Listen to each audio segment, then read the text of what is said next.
Welcome to Wealth Made Simple with Shaz, where you'll learn how to master your money through business, property, and tax-saving strategies. Your host has collectively helped his clients make tens of millions of pounds in additional profits through these strategic approaches to business. Introducing Shaz Nawaz, an award-winning chartered accountant, property tax expert, entrepreneur, and property investor. Something that I think that people like to rush because it's the boring bit. It's the admin-y side of things. It's the bit that nobody particularly likes doing, and unless you decide to pursue this sort of thing as a career, is research. I think that people spend as little time as they can to try and get the best answer they can, and the internet has made that completely possible. But beware the internet trolls. There is a lot of information on the internet, and you need to do your research to make sure you know that what you are reading is truthful, accurate, reflective of the actual situation, and correct. And I think a lot of people do like to rush that step in their research and understanding what it is they're looking for. That's absolutely true, because you can't shortcut these things, Kieran. There's a certain amount of effort required to learn anything new or anything different. And you and I have talked about this before. If somebody wants to run a half a marathon, 5K or whatever, there's a certain amount of effort that goes into it.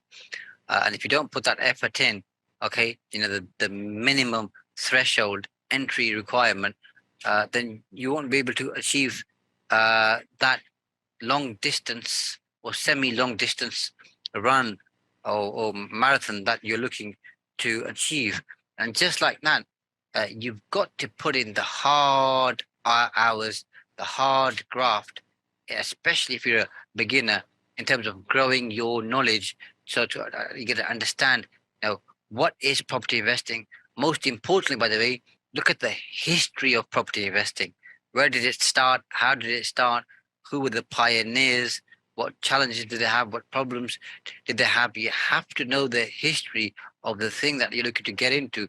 And that's what most people miss. Alongside that, then you're obviously understanding what the different property strategies are, why you're looking to invest, because everybody's personal reason for investing is going to be different. Hence why it's personal.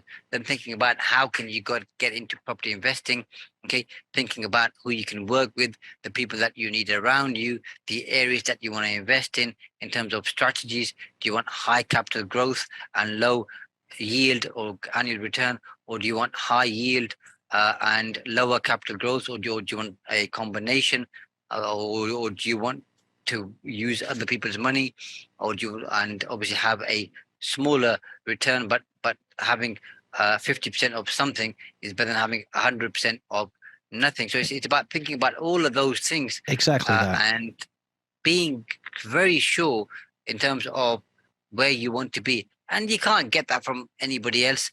You've got to do the hard miles. And as you know, Kieran, I've got up and down the country speaking a lot on stage, and the common question is, I come with what you. are the top? Yeah, you do nowadays. Absolutely, that's right. And people sometimes ask, what are the 1, 2, 3 ways of getting to where you are, Shaz, or where to get to the next point? Well, the bad news is, in fact, the good news is there are a certain number of steps. The bad news is it's not 1, 2, or 3. Ask me the 124 different steps that someone needs to take to get to a particular stage, and I can share those with you. Ask me about the 3.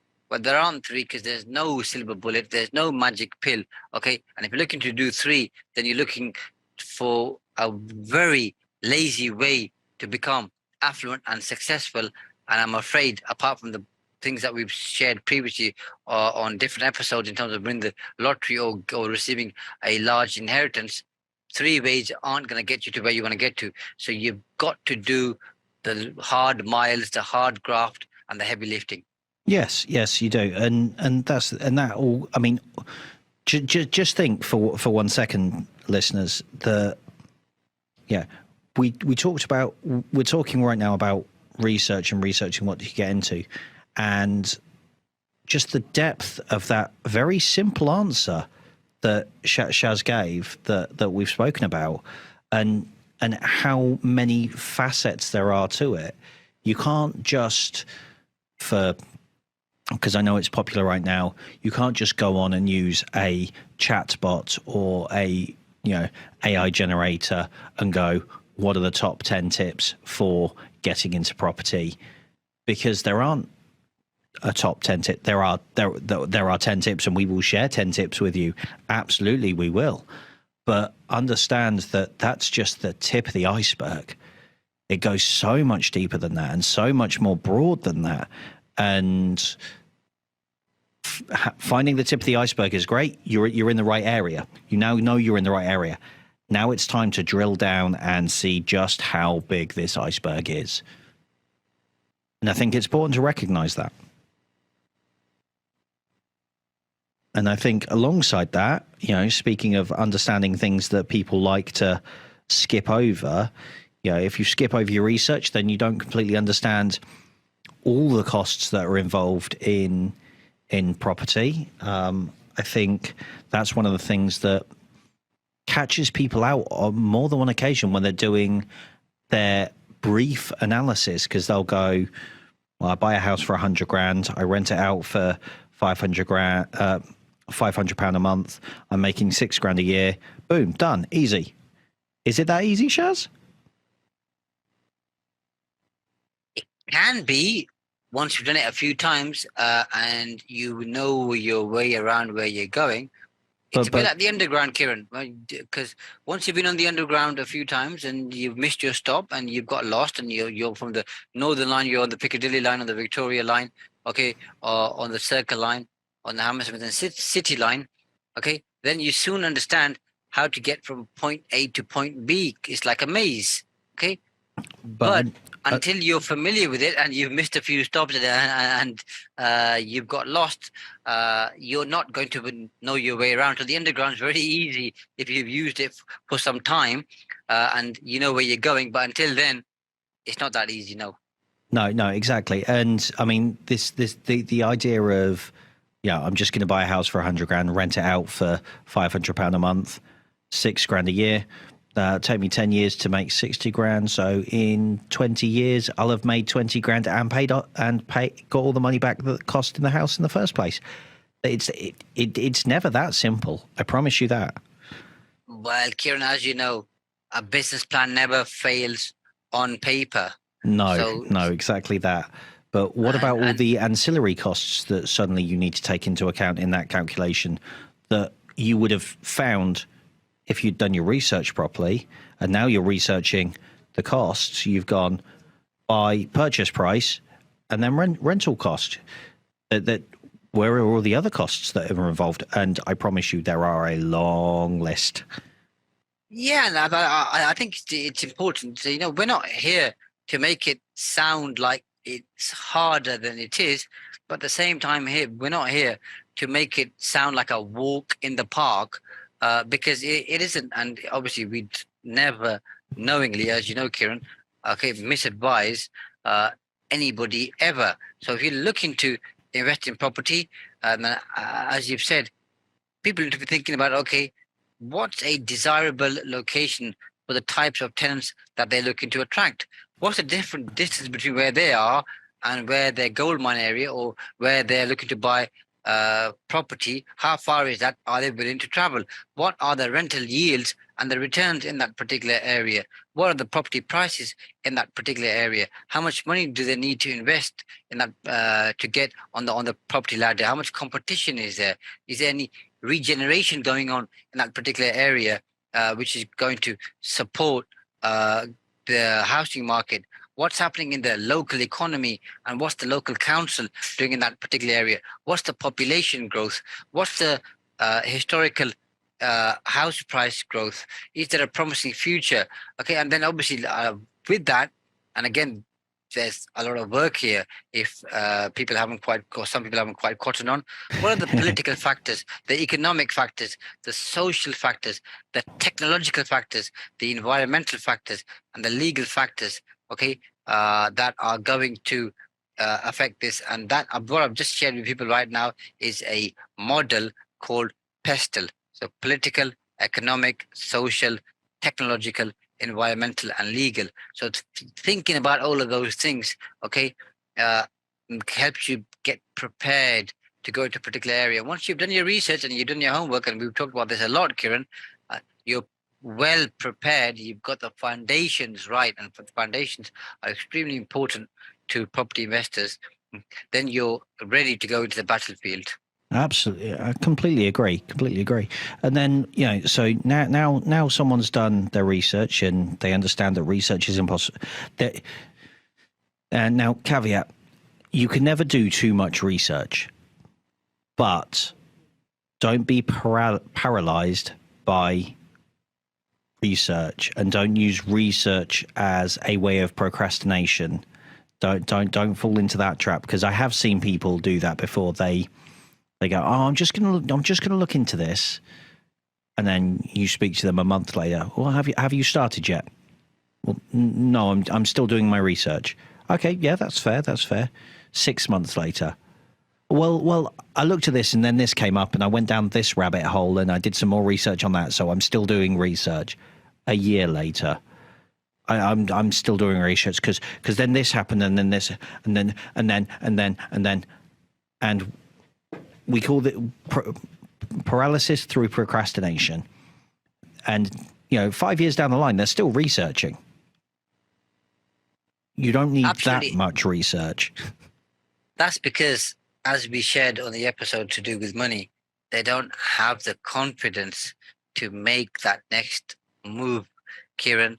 So they just keep thinking about the ifs, buts, and only. How many times have we heard somebody say, "Oh, I had that great idea that somebody else has got. If only I'd have done that 3 years ago when that idea came to me, I'd be where they are today, if not in a better situation." Yeah. And the other thing that we hear a lot is, "Oh, yes, but Shaz, what about this? What about this? What about this? What about this? What about this? What about this?" Okay, it's great that you're aware that these things are possible, but I promise you 80% of them, 90% of them, never going to happen. And I think we all know that. I know everybody can resonate with this. All of those things we've worried about over the years, Kieran, most of those haven't happened to most people. No. So why worry about something which hasn't happened yet? Why not just be mentally prepared for it when it happens? Okay, as the old English saying goes, cross that bridge if and when you get to it. Yep. And keep calm and carry on. That's the best way. It's the only way, in my opinion. So once you've done all your research, you've started to take action, because I think that's the next step in the process, is taking action, understanding what it is you're doing. Now you've done your research, you understand that you're going to the right area with the right strategy, with the right people behind you, with the right money, finance, however you want to build your business. And so now you understand all of the things you need. You're now starting to take action. You're now looking for those properties actively. You're putting offers in. You're finding your niche, and you're drilling down into it. And I think that's the next piece of advice overall, is even if you trip and fall and it doesn't go according to plan, taking action is, you're going to make mistakes, but better make busy mistakes than no mistakes at all because you've done nothing.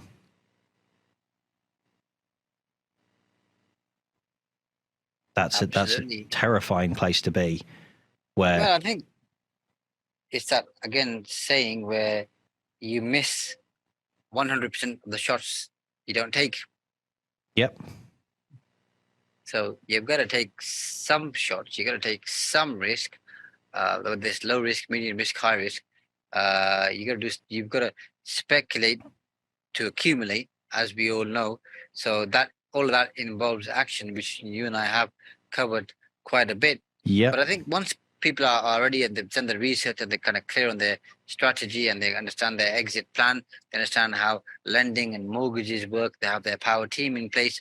I think a good way to people to start a property in the world of property and to gain confidence is when you go into a property, think about how you can increase and add value to a property, because that's going to get you to see a very quick and to some extent an immediate return. So whether it's decorating a property, whether it's replacing some of the old fixtures, fittings, windows to modernize a property, whether it's obviously organizing some of more significant repairs, maintenance of the property, and obviously if a budget allows to obviously build some kind of an extension to expand the kitchen or a living room, or to build a conservatory to make it more appealing, or to do a garage conversion, which usually works well. Adding maximum appeal to the garden, taking good care of it, making it look nice, opening up the living area or the kitchen area, make it look open, nice, welcoming, appealing, and that all of that changes the perspective and the value of a property. I mean, if you go and buy a car, Kieran, I know you've done this in the past, and somebody hasn't cleaned their car, it looks dirty from the outside, it's dirty and filthy on the inside, chances are you're not going to buy it, because your first impression is a bad impression. Yeah. Somebody who's cleaned up their car inside, outside, waxed it, polished it, for example, and you open the door and it smells nice, and the seats are nice and clean. It gives you the impression that this car's been well looked after, even though the person who's had it has been hammering it day in, day out, but they just made a big effort to clean it on the day you came to view it. Okay? It changes your perspective, because you can't see what they can see. You don't know what they've done, if that makes sense. So I think we're looking to add value to a property, small, minor, and major changes, are going to have a significant improvement on the perception and the value of a property. Yeah, they completely are. I think it's also, and this ties in again with, funnily enough, more research. You'll know from your research the maximum current value of properties on the street that you're buying in, and you'll know that if you're buying, for example, below market value, and you're buying a property that needs work doing to it, take a holistic view of it. Is the kitchen good? Is the kitchen bad? Is the kitchen awful? Do you need to replace the kitchen? Is replacing the kitchen going to add the value of the kitchen back onto the value of the property in time? Because that's the other thing. A lot of, in my opinion, there's very few aspects of the property business as a whole umbrella that are fast, that are quick. Everything takes time. Everything takes a measure of time to do and to facilitate. So if you're going to rip out a kitchen, spend 15 grand on a new kitchen for the property, how long will it take you to recoup that finance, that cost? Is it going to be instantaneous? You're going to put a new kitchen in, the house is going to go up 20 grand. Well, in which case, get on and do it. Get it moving now. It's necessary. Is it going to add 5 grand? Well, then you're still 10 grand shy. So you need to hold on to that property for slightly longer to recoup the cost. It swings and roundabouts on that side of thing, but it's knowing what small measurable increases you can make to a property to add value, and how much value they are likely to add, to the point where your house is on par, if not exceeding, those that are considered the best in the street, at the cap of what you will get at this precise moment in time, according to the market rate. Absolutely right. And in terms of talking about caps, that obviously in itself is a risk. So spending that time looking at the different types of risks that may affect you in your particular property strategy are important. Yes. So as you know, Kieran, we've seen a significant amount of changes in tax legislation, which we may cover on a different episode. Some are good, some are bad. Thinking about those, thinking about the legal complications you may face, thinking about if you have a bad tenant, how you deal with that, thinking about missed rental payments, and your own personal financial challenges and how you're going to address that. Obviously, considering rising interest rates and how you're going to obviously accommodate that in your cash flow. And looking at it as all of that does fundamentally fall under knowing your market, knowing your research. Thanks for listening to Wealth Made Simple. You can follow and contact Shaz on the Facebook pages Entrust Property Tax and The Profits Wizard. You can also find Shaz on LinkedIn, YouTube and Instagram. Alternatively, email him at shaz@aa-accountants.co.uk. Build your wealth by mastering money.